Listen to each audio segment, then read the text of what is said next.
Do you know someone like this? A woman who says things they don't really feel when she's around a man she likes or someone she wants to flatter. A phony woman. While it might be a way to show affection, it's a different story if she changes her attitude based on the other person. Phony girls always end up causing harm to someone behind the scenes. I'm going to share a story about when I was on the other end of this behavior. My name is Flora. 7 years ago, I was in a 3-year relationship with a guy named Daniel, and we were planning on getting married in the fall. Around that time, we found out that his older brother was also planning to get married.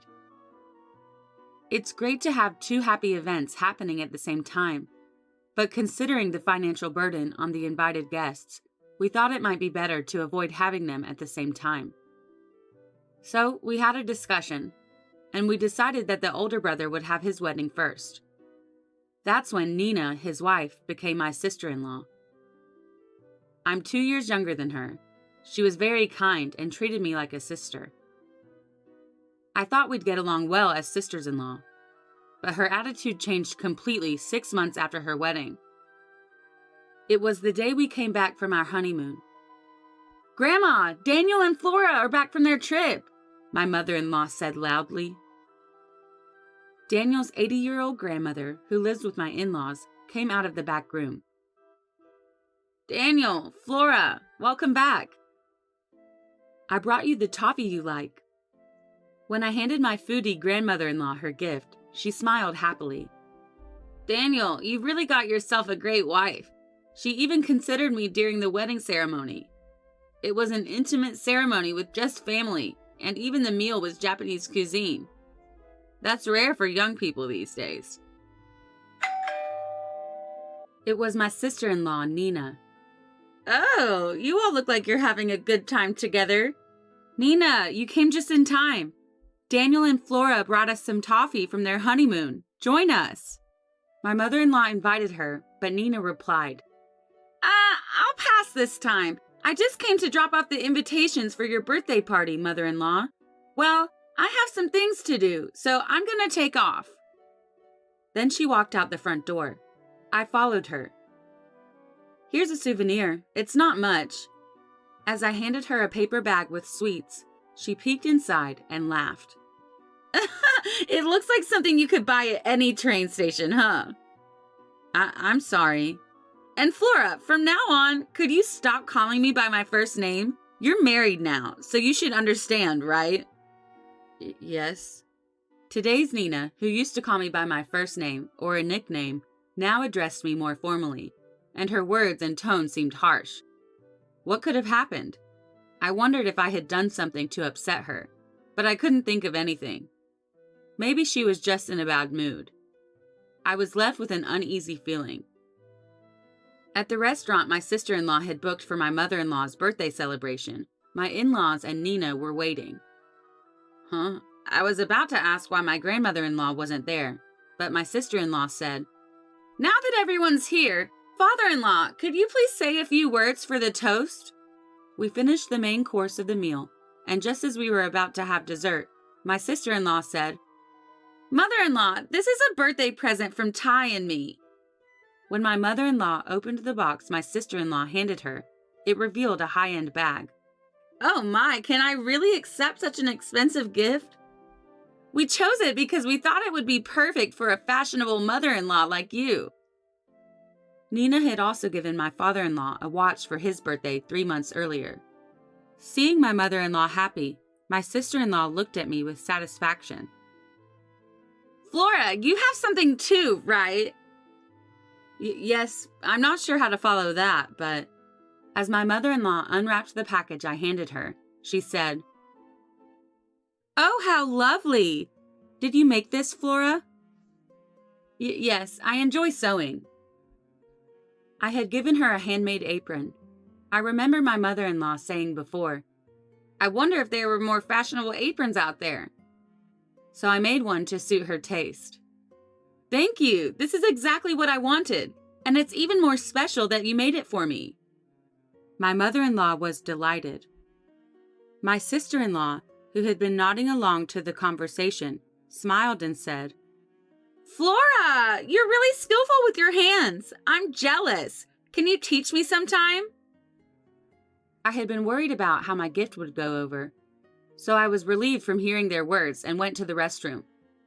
While washing my hands, I felt someone's gaze on me and looked up to see my sister-in-law glaring at me through the mirror, and I had a shocked expression on my face.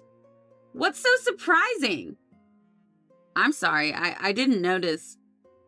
Hey, Flora, what's with that birthday present? Did you really think she would be happy with something like that? A handmade apron? It's so outdated, like something from a grade school economics class. She laughed, making fun of me while crossing her arms. I feel like I'll catch your bad taste if I'm around you. With that, she pinched her nose and made a gesture to fan away the smell before leaving the restroom. From that point on, my sister-in-law would act completely different when we were alone, compared to when we were with family. My husband would just tell me not to worry about it and wouldn't take the issue seriously. Still, I continued to visit my in-laws' house to see my grandmother-in-law, who looked forward to my visits, and lately, I hadn't had any run-ins with my sister-in-law. Then, one day, I received a message from her after a long time. I have something to tell you. When I went to my in-laws' house one day, my sister-in-law, who had come alone, was happily chatting with them. Nina is pregnant! It's a boy! My mother-in-law said joyfully. My in-laws already knew about my sister-in-law's pregnancy, but they had called us over so she could tell us.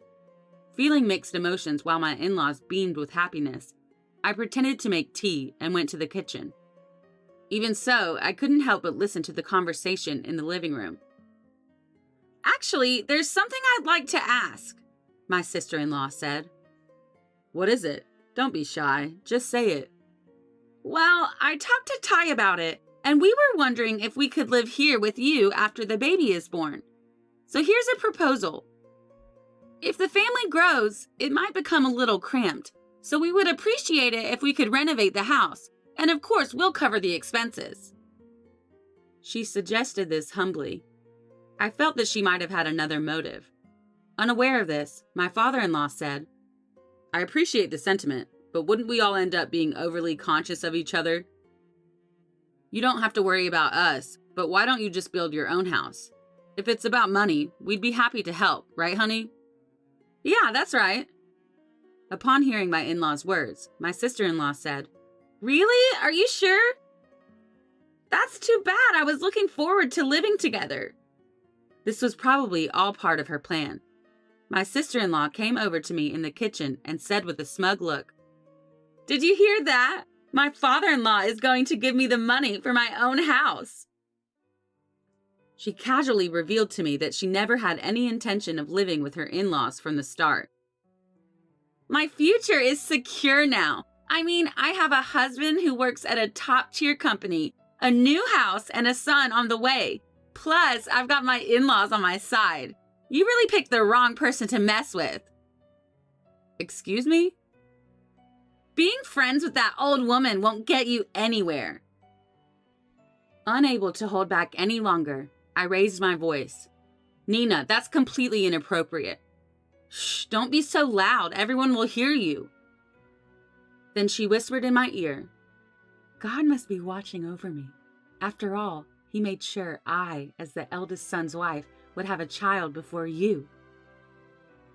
I didn't immediately understand what my sister-in-law meant, but then I realized something. How did she know about it? Only my husband and grandmother-in-law should have known. Suddenly, my grandmother-in-law walked up. What are you two talking about? Oh, it's nothing. My sister-in-law replied with a fake smile before quickly returning to the living room. Flora, would you like to have some tea in my room? Once inside, my grandmother-in-law checked again to make sure no one was outside the room and said, Flora, is Nina being mean to you? My grandmother-in-law told me she had begun to notice my sister-in-law's true nature. When I told her that Nina knew about my miscarriage, she said, She must have eavesdropped on our conversation in this room. I had planned to keep my pregnancy a secret for the first several weeks, only telling my husband and grandmother-in-law, because I didn't know what my sister-in-law would do if she found out. Unfortunately, I ended up having a miscarriage. My sister-in-law had deliberately called us to our in-laws' house to announce her pregnancy. I couldn't help but think that she was mocking me. I can't forgive her. I decided to tell my elderly grandmother-in-law everything about my sister-in-law's behavior, which I hadn't mentioned before to avoid worrying her. My grandmother-in-law held my hand and said, "Don't worry, Flora. Leave it to this old lady." Several months later, my sister-in-law gave birth to a baby boy at a hospital near her parents' home. We gave her husband some money as a gift, but I separately sent a present to my sister-in-law's family home. Even though she should have gotten it by now, she never said anything. I decided to call my sister-in-law in front of my grandmother-in-law and parents-in-law. "What? You're asking for a thank you? Sending me such a cheap handmade baby outfit? How stingy can you be?" My sister-in-law started the conversation by ranting loudly. I put her on speaker. "I threw that thing in the trash already. Just send me a stroller instead." I waited for my sister-in-law to finish before revealing the truth. "Nina, did you check what was inside? That gift was from your father-in-law." "What?" "Yes, I made the baby outfit, but your father-in-law asked me to. Your parents-in-law embroidered your child's name on the chest of the outfit. I also mentioned that in the letter I included. Didn't you read it?" "What? Are you kidding?" My sister-in-law's confident tone gradually faded. "Flora, hold on a minute." I could hear voices in the background. "Mom, where did you put that bag I threw in the trash?" "What bag? What was in it?" "Ugh, just look next time." My sister-in-law and her mother's conversation was clearly audible, even though she probably thought she was covering the phone. "I'm sorry, Flora. There was a little misunderstanding." Suddenly, my sister-in-law's tone changed to a more humble one. "It seems my mom accidentally threw it away, mistaking it for trash. If our in-laws find out about this, they'll be upset." My sister-in-law made endless excuses and ultimately asked me to make the same baby outfit again. "Flora, I'm sorry for being so harsh before. I didn't mean anything by it. So please, just help me out this time."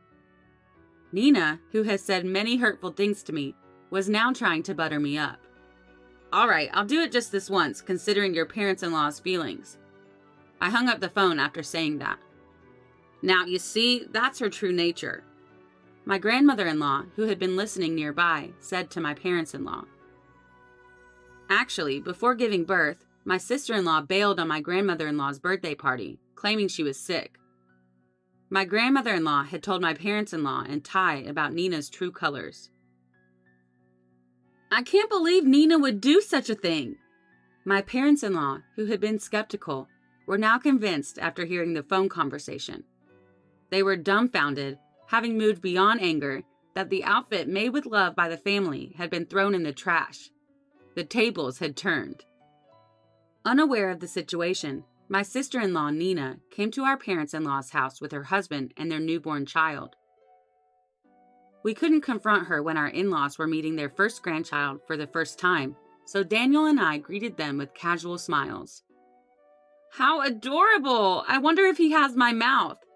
"His eyebrows are like mine." Watching my in-laws, who couldn't help but adore their grandchild, I thought that the phrase, "they wouldn't feel pain even if their eyes were poked," truly applied here. "Thank you, everyone, for the lovely baby clothes. See, they fit perfectly." Nina wore a proud expression as she dressed the baby in the clothes I had remade. "Yes, they do." Seeing the happy faces of the in-laws, Nina smiled at me. At that moment, something seems off," Mother-in-law said with a puzzled expression. "What?" "These baby clothes. The embroidery wasn't this beautiful before, was it? Am I imagining things?" She tilted her head. "Oh no, it's always been this beautiful." "I guess so." Nina laughed nervously, relieved that nothing came of it. "Let me hold my great-grandchild." She reached to hold the baby. "Don't touch the baby with your dirty hands!" Nina brushed away great-grandmother's hand. It was a reflex. She disliked great-grandmother. Flustered that her actions showed her true nature, Nina said, I'm sorry, Grandma. I didn't mean it like that. Nina desperately tried to explain herself, but icy cold gazes were directed at her. Well, it doesn't matter. She laughed. You may try to keep up appearances, but sometimes your true colors show unexpectedly. Right, Nina? Huh? Oh no, did I let something slip? Nina was speechless at great-grandmother's response. Backed into a corner, Nina said, Great-grandma, can we have another birthday party for you? I couldn't attend the last one because I wasn't feeling well. Oh, there it is. Her signature about face. Would you prefer Japanese cuisine? I could make a reservation at a fancy restaurant. Nina asked, rubbing her hands together. No, I don't like eating out. I'd rather try some of your homemade cooking instead of a fancy feast. Huh? Is cooking not your strong suit, Nina?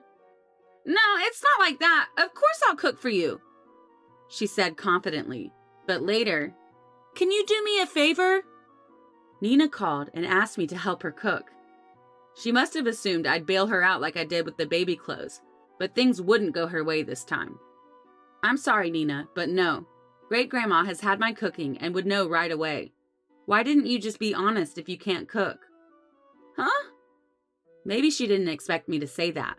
She said, Fine, and hung up the phone.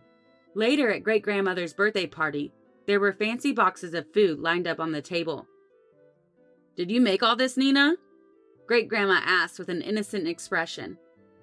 Yes, I did. I'm not sure if you'll like it, though. Knowing Nina, she probably ordered high-end dishes from somewhere and just changed out the plates because she refused to admit that she can't cook. Relieved that she managed to avoid complete embarrassment, she showed a gift to her grandmother-in-law, saying, Grandma, this is just a small token, but I hope you like it and wear it. Oh, this looks like expensive clothing, but it's too fancy for me to wear. I feel bad, but can you return it to the store you bought it from? You don't like it? I can get something else. As Nina hesitated, grandmother-in-law said, Nina, would you like to live with us here? That would be the best present. It would mean I could enjoy your delicious cooking every day. Live together? I thought we agreed that we didn't have to do that. Right, father-in-law? Nina was visibly shaken by great-grandmother's unexpected request. It's just a thought. Besides, Nina, weren't you planning to live with us? Is there a problem? After about 10 seconds of silence, Nina opened her mouth. I'm sorry. The truth is, I can't cook at all. But I didn't want to tell you, so I ordered food. Well, if that's the case, you should have just told us the truth. Yes, I'm sorry. Nina apologized for the cooking issue and clearly wanted to slide past the topic of living together, but great-grandmother wasn't finished yet. Don't worry, I was just joking about us living together. What? It was just a joke? Nina's face looked relieved, but grandmother-in-law's attack was unexpected. Don't be so relieved just yet. Huh? I'd rather you not set foot in the house if you can't. What? Then Nina's usually quiet husband spoke up. Nina, apologize to Flora. Throwing away the clothes she made for the baby? That's a terrible thing to do. It was the first time I'd seen Ty angry. Apologize? I didn't do anything wrong. Nina still refused to acknowledge her actions. I had had it. Nina, it's all out in the open. Should I show you?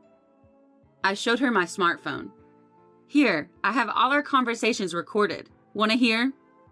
As I tried to press the button on my phone, Nina screamed, Stop it! And snatched it from my hand.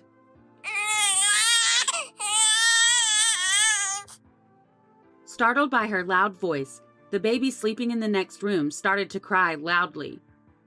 What do you want from me? I'm the one who wants to cry. Really? Now Nina was crying too. Everyone was taken aback. Nina, cut it out. Aren't you embarrassed acting like a child? Just get out. The room got quiet. Nina had nothing to say. She slightly nodded at me and left the house. The consequences of being two-faced caught up to Nina as her husband gave up on her. Later, Ty told Nina that he wanted a divorce. Nina had no job or savings. She demanded alimony in exchange for giving him custody of their child. But Nina's parents were reasonable and apologized for their daughter's actions. They offered to pay the alimony themselves. Nina, who moved back in with her parents, sent Ty messages complaining about living with her stubborn sister-in-law and how unbearable it was. Nina didn't care about her child at all. Ty was fed up and said, "You brought this on yourself," and he blocked her. After the divorce, Ty remarried and lived with his son in his parents' home. "Please call me Anna. You don't have to call me sister-in-law." Anna, who was a year older, was very kind and cheerful, and the baby quickly warmed up to her. Thanks to the in-laws, the family of 3 now lives in an apartment near their house. My husband and I, blessed with 2 daughters, moved into the in-laws' house when Ty and his family moved out. The in-laws love watching their grandchildren grow up. Grandmother named our 2 daughters. My name, Flora, means flower, so she chose the names Lily and Jasmine. The girls call my grandmother-in-law Gigi. She will celebrate her 88th birthday this year. Today, she sits on the porch watching her great-grandchildren play in the sandbox. "Gigi, here's some toffee." When the girls offer her balls of mud, she laughs and says, "Thank you, it's delicious."